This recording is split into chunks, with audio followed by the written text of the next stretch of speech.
नमस्कार दोस्तों, आप सबका स्वागत है आपके अपने चैनल आज स्टडी ऑफिशियल पर।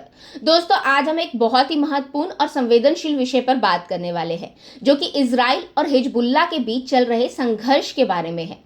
इस वीडियो में हम आपको बताएंगे कि किस तरह इजराइल ने हाल ही में हिजबुल्लाह के बड़े नेताओं को अपना निशाना बनाया और लेबनान पर इसका क्या असर हुआ। साथ ही दोस्तों, हम आपको ये भी समझाएंगे कि हिजबुल्लाह का भविष्य क्या हो सकता है और इस पूरे मामले में अंतरराष्ट्रीय प्रतिक्रियाएं क्या आई है। तो चलिए सबसे पहले बात करते हैं इजराइल और हिजबुल्लाह के संघर्ष की। तो दोस्तों, इजराइल और हिजबुल्लाह के बीच संघर्ष कोई नई बात नहीं है। ये लड़ाई दशकों पुरानी है और इसका केंद्र मुख्य रूप से दक्षिणी लेबनान रहा है। तो जैसा कि आप सब जानते ही होंगे दोस्तों कि हिजबुल्लाह, जिसे ईरान का समर्थन प्राप्त है, वो लेबनान में एक सशस्त्र संगठन है और इजराइल के खिलाफ हमेशा से उसका रवैया आक्रामक रहा है। इजराइल, जो अपनी सुरक्षा को लेकर हमेशा सतर्क रहता है, हिजबुल्लाह के किसी भी हमले का कठोर जवाब देने से पीछे नहीं रहता। अब हालिया घटनाओं की बात करें तो 27 सितंबर को इजराइल ने हिजबुल्लाह के प्रमुख नेता हसन नसरअल्लाह को मार गिराया। इसके बाद हिजबुल्लाह ने हाशिम सफीदीन को अपना नया नेता घोषित किया, लेकिन अब रिपोर्ट्स के अनुसार दोस्तों, इजराइल ने सफीदीन को भी मार गिराया है। चलिए सबसे पहले जानते हैं दोस्तों कि हाशिम सफीदीन कौन थे। तो हाशिम सफीदीन हिजबुल्लाह के बड़े नेता थे और नसरअल्लाह के बाद संगठन की अगुवाई करने वाले संभावित उत्तराधिकारी माने जाते थे। उनका जन्म 1964 में दक्षिणी लेबनान के एक शिया परिवार में हुआ था। सफीदीन की शिक्षा इराक के नजफ और ईरान के कुम से हुई थी, जो शिया इस्लाम के दो सबसे महत्वपूर्ण धार्मिक केंद्र माने जाते हैं। सफीदीन का हिजबुल्लाह में एक मजबूत स्थान था। वो संगठन की एग्जीक्यूटिव काउंसिलिंग का नेतृत्व कर रहे थे और संगठन के जिहाद काउंसिलिंग के भी प्रमुख थे। आपको बता दूं दोस्तों कि सफीदीन का ईरान से भी गहरा संबंध था। ईरान के कुदस फोर्स के पूर्व कमांडर कासिम सुलेमानी की बेटी और सफीदीन के बेटे का विवाह 2020 में हुआ था, जिससे साफ होता है दोस्तों कि उनके संबंध ईरान के शिया नेतृत्व से कितने ज्यादा गहरे थे। अब दोस्तों, इजराइल द्वारा सफीदीन की हत्या हिजबुल्लाह के लिए एक बहुत बड़ा झटका है। हिजबुल्लाह के पास अब एक बड़े नेता की कमी है जो इस संगठन को नए सिरे से दिशा दे सके।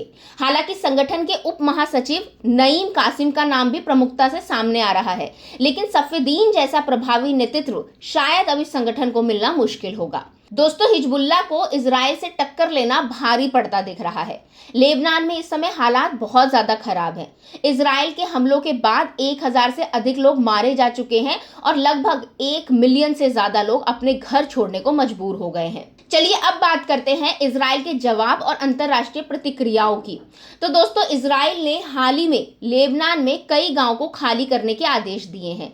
अब ये चीज दर्शाती है कि इजराइल अपनी सैन्य कार्यवाही को और विस्तार देने की योजना बना रहा है।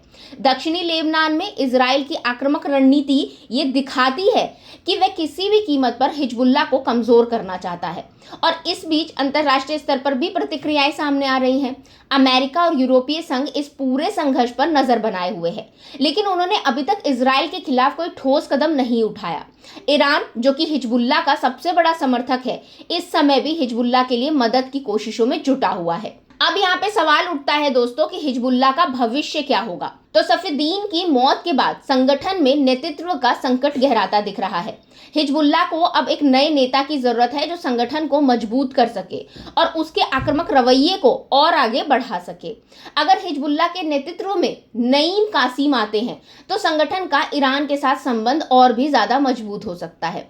इसके अलावा हिजबुल्लाह को अपनी रणनीति पर भी पुनर्विचार करना होगा, क्योंकि इजराइल से सीधी टक्कर लेना अब उसके लिए भारी साबित हो रहा है। अब इस पूरे संघर्ष में दोस्तों, जो सबसे ज्यादा नुकसान हो रहा है वो हो रहा है लेबनान की जनता का। हजारों लोग मारे जा चुके हैं, लाखों लोग बेघर हो गए हैं। लेबनान की अर्थव्यवस्था पहले से ही कमजोर थी और अब इस संघर्ष के बाद हालात और ज्यादा बद से बदतर हो गए हैं। आम जनता को दोहरी मार झेलनी पड़ रही है। एक तरफ हिजबुल्लाह का आतंक तो दूसरी तरफ इजराइल के हमले। लेबनान की सरकार भी इस समय असमंजस में है, क्योंकि वह हिजबुल्लाह के खिलाफ सख्त कदम उठाने में सक्षम नहीं दिख रही है। अब मेरी नजर में दोस्तों, इजराइल का ये कदम रणनीतिक रूप से बहुत अहम है। हिजबुल्लाह जैसे संगठनों को कमजोर करना इजराइल के लिए जरूरी है, क्योंकि ये संगठन इजराइल की सुरक्षा के लिए सबसे बड़ा खतरा है। हालांकि इसका दूसरा पहलू भी है। इस संघर्ष का सबसे बड़ा नुकसान आम जनता को हो रहा है। लेबनान की जनता को इस समय शांति और स्थिरता की जरूरत है, लेकिन जब तक हिजबुल्लाह और इजराइल के बीच ये संघर्ष जारी रहेगा तब तक लेबनान में स्थिरता की उम्मीद करना मुश्किल है। अब यहाँ इजराइल को भी समझना होगा कि सिर्फ सैन्य कार्यवाही से स्थायी समाधान नहीं निकलेगा, उसे कूटनीतिक रास्ते भी तलाशने होंगे ताकि इस पूरे क्षेत्र में शांति स्थापित हो सके। तो दोस्तों, ये था इजराइल और हिजबुल्लाह के बीच चल रहे संघर्ष का पूरा विश्लेषण।